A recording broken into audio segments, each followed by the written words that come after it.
Hi! Before you begin practicing part 6 of the reading and use of English, make sure you've done the extra exercises from part 5 of the use of English and the writing practice from lesson 17, the last lesson about writing an article. Remember, you can check your writing on the Cambridge Write and Improve website. If you've done all that, you're ready to move on to part 6, the gapped text. Again, like part 5, there's a lot of text to read in this part, but the task is different. We're going to look at the instructions for part 6, but before we do, make sure you have your notebook and pen ready, or a text document open on your computer or device so that you can make a note of any new vocabulary, any information, tips from this video. The instructions tell you what the text is about. So in this case, you're going to read about the connection between learning and sleep. If you want to see an example of this task, pause the video now and have a look at the support material so that you get an idea of what to expect in the exam. By the way, that's going to be your homework. The PDF is called Part 6, Gapped Text Practice. So go and open that document now and have a look so that you can see the format of the question in part 6. There's just too much text to show you on this video screen.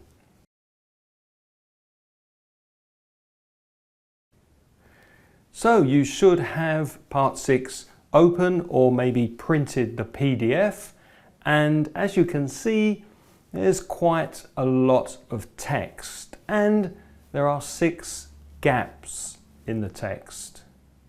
Also, you can see 7 sentences.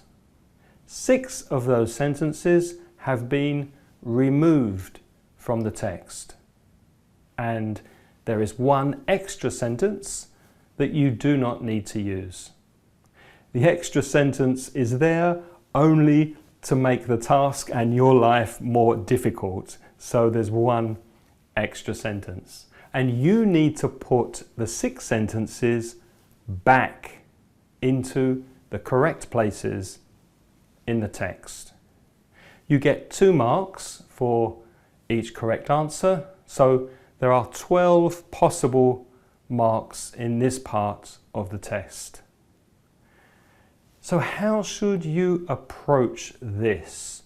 What's the best way to do part 6? Well, this is the technique that I suggest. Number 1, read the text first. Do this quickly to get an idea of the content. Ignore difficult words and ignore the gaps. Then read the sentences that have been removed. Try to guess which part of the text they refer to. You might possibly see 1 or 2 easy answers immediately. So write these easier answers first, but also be prepared to change your mind later as you read in more detail. Now go back to the beginning and look at the first gap. Read the words before and after the gap. Then read the removed sentences again, the 6 sentences, and decide which sentence best fits this part of the text. How do you do that? Well, here is the secret. You need to look for clues that connect the text with the sentence that has been removed. You need to look for similar information. time sequences and cause and effect. Words like then, after, as a result, eventually, in the end, following this, etc. And also look for reference words like it, that, she, they, those, these, etc. Now, some sentences may be easier to choose than others, so do the easy ones first and use elimination to find the more difficult answers, because the fewer choices you have, the easier the task will be.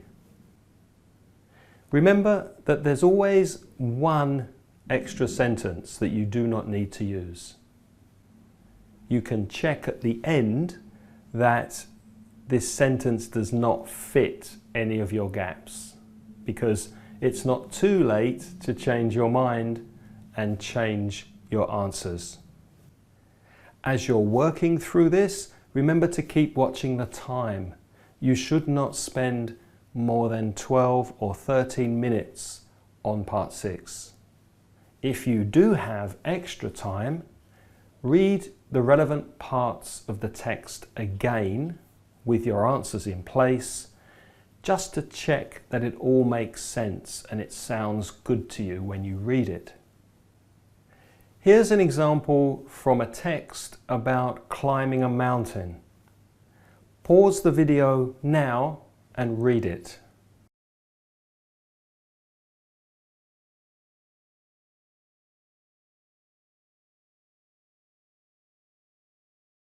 After reading all the removed sentences, I chose sentence C. Why? Why did I choose sentence C? Well, look at the pronoun it in sentence C. Finally, it calmed down. What does it refer to? Well, it makes sense that it refers to the rain and storm. The storm calmed down and there was silence. When you do part 6, look for pronouns like it to help you make connections in the text and find the right sentence. Let's look at another example where pronouns can help you make connections in the text. This is the end of the same text about climbing. Pause the video now and read the text.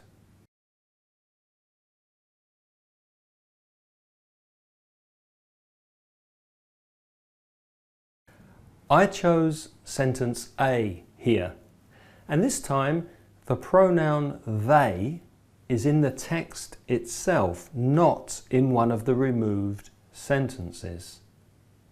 They refers to the mountains in sentence A. So always look for pronouns in the removed sentences and before and after the gaps in the main text.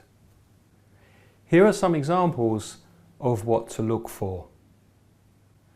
Look for pronouns and reference words like it, that, she, they, those, these, etc. Look for time sequences and expressions of cause and effect, like then, after, as a result, eventually, in the end, following this, etc. Look for similar information and synonyms like rich and wealthy, at the end, and finally, contest, competition, etc. So words that have a similar meaning and are used so that words are not repeated in a different part of the text. Here's an example from a different exam text about how important sleep is for university students. Pause the video now and read it.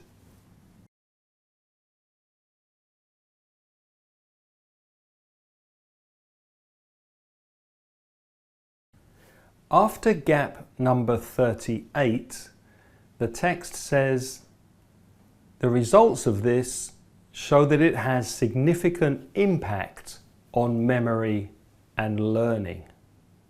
Now, the first question you should ask yourself is, the results of what? The text says, the results of this show. What is this? There must have been a study, a test, or research to give results, right? Well, sentence E refers to research. Bingo! That's probably our sentence. And sentence E starts with the expression quite the opposite. Well, this fits with the end of the sentence before gap 38. Poor sleep is no longer considered a harmless aspect of university life. So E appears to be a good choice, right? But wait, there's more. The pronoun its, its, in sentence E refers to poor sleep from the previous sentence. Its effects means the effects of poor or bad sleep. So, can you see how we can use these clues to help us piece the text together? Here's another example taken from a different exam text about the effects of music on running. Pause the video and choose the best sentence for gap number 38. Is the answer A, B, or C?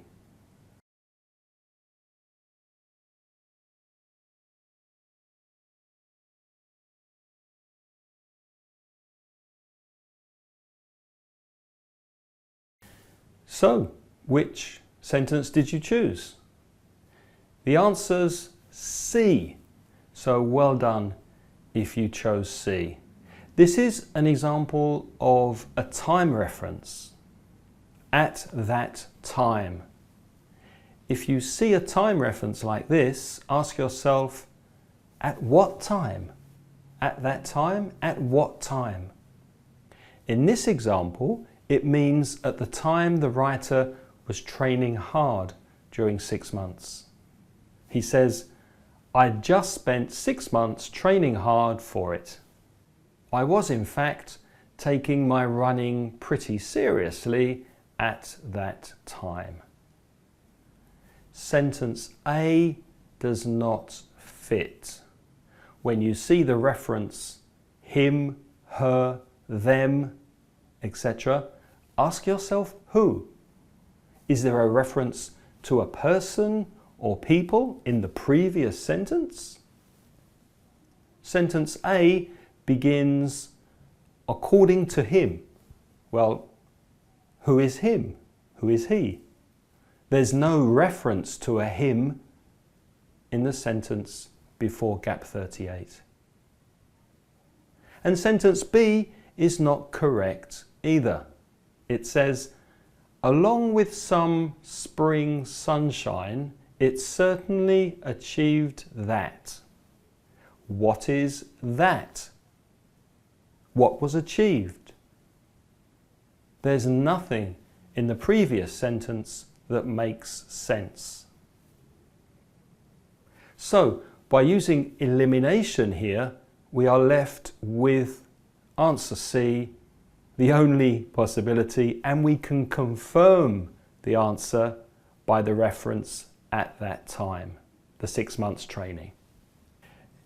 In over 25 years of teaching this exam, most of the students I've taught think that this part is the most challenging, the most difficult part of the reading. My advice is to use this technique and practice this technique of looking for clues and looking for connections to fit the sentences in the text. And use elimination to find the right answer and get rid of or discount impossible answers and possibilities. As I've said before, read as much English as you can before the exam. Read books, blogs, comics, magazines.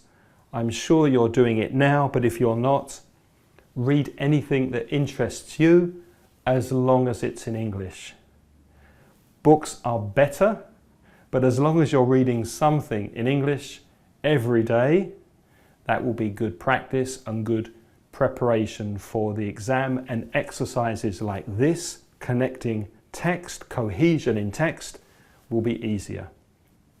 Students who I've had who read a lot in English constantly get very good marks in the reading and use of English part of the exam. So learn from that and make sure you're reading regularly. Now let's see what you remember. Take the quiz for this lesson, as always, and check your answers. Then do the reading practice test in the support material. And don't forget to make a list of any new words, any new expressions from this video and from the support material exercise. Write them down in your notebook and keep a record of new vocabulary. In the next lesson, we'll be looking at the final part of the speaking test, part 4. What happens in part 4? How can you ask for repetition if you don't understand the question? How can you get extra time or buy extra time if the question is difficult and you're hesitating? What can you say if you don't know how to answer?